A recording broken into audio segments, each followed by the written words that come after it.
Hello everyone, Carlos Flores, back on basics. So today's video is on adaptation. Adaptation is huge, and I've talked about it from time to time in small snippets in previous YouTube videos, but I wanted to make sure that I focus on just the topic of adaptation, right? And so before we begin, don't forget to subscribe to my YouTube channel, Back on Basics. Hit the notification button so that way you can get alerted when a new video comes on. And then don't forget to hit the like button because again, that helps me know which videos you like the most. So that way I can take some of those subtopics and create new videos. So adapting. It's interesting. So so let's dive into adaptation. So adapting is a huge thing. As human beings, we tend to try to make sure that we are up to date with everything that we do, right? We tend to focus on achieving our goals. We tend to focus on finishing school, being successful in school, getting good grades in school, or being able to buy a new car, be able to buy furniture, buy a home. And so adaptation is a great skill that most of us use whenever achieving a goal or anything that I just talked about does not work 100%. And believe me, life is like that. I mean, you know the saying, right?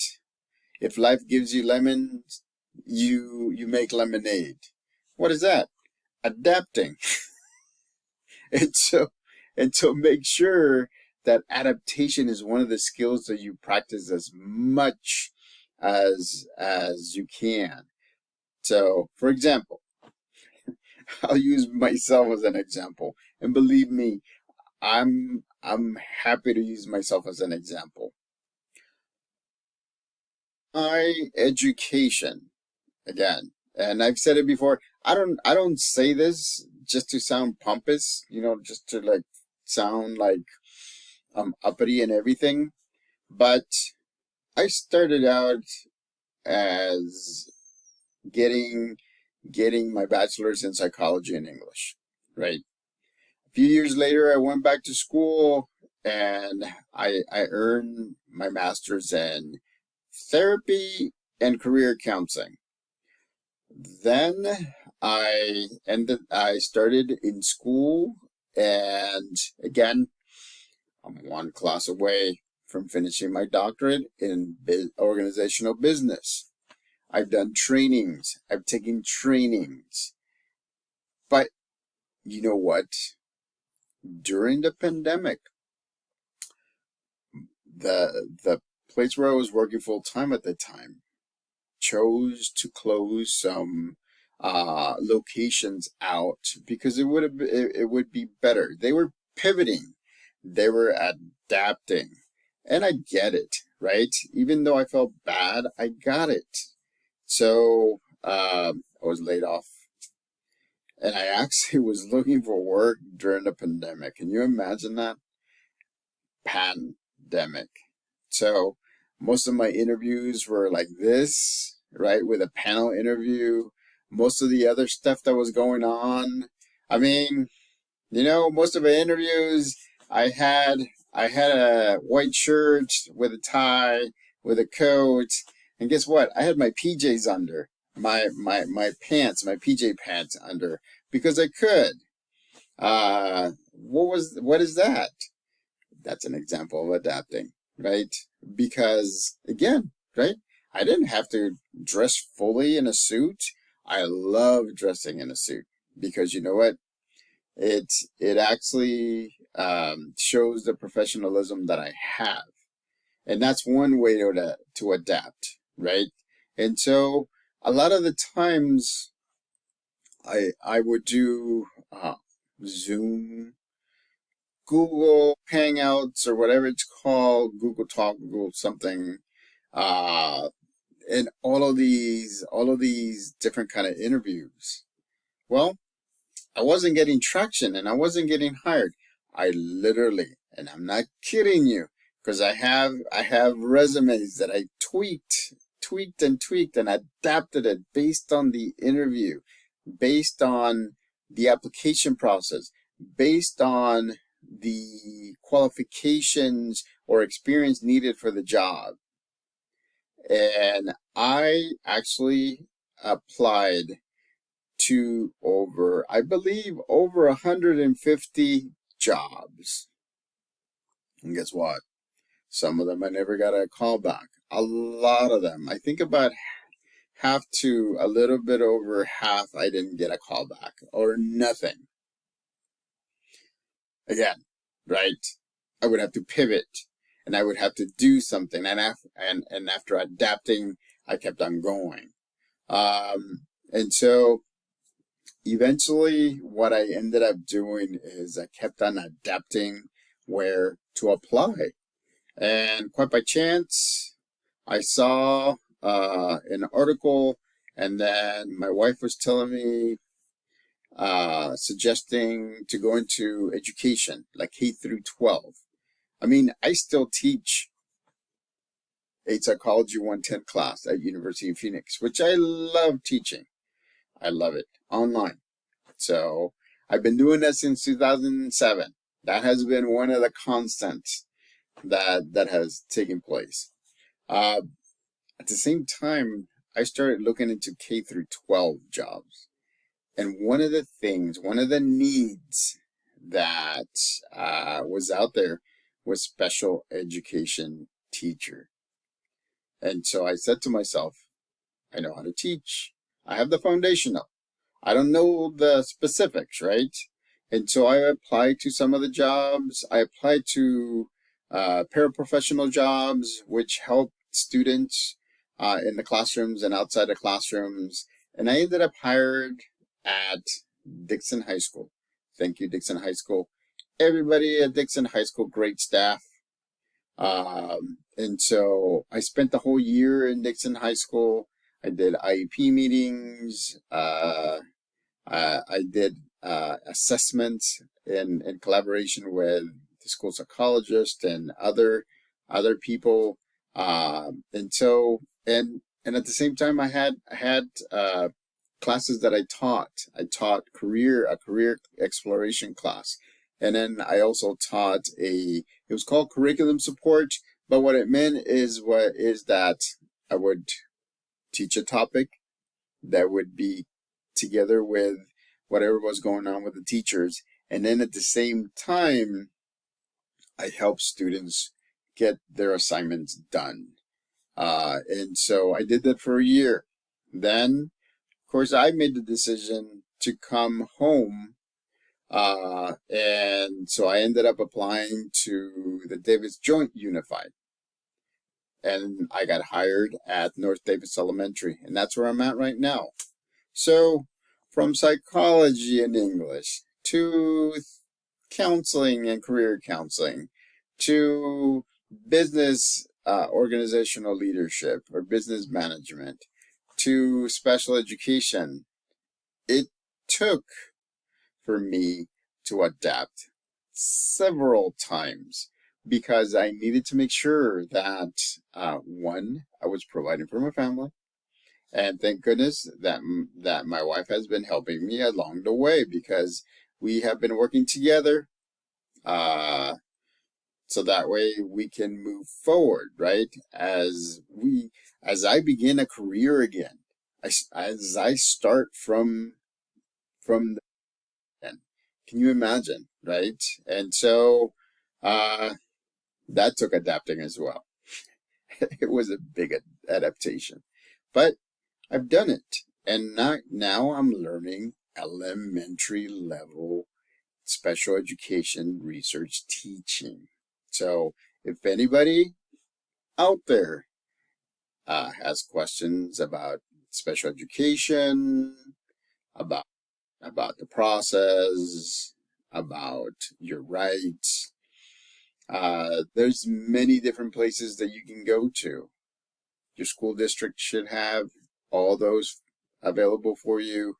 There's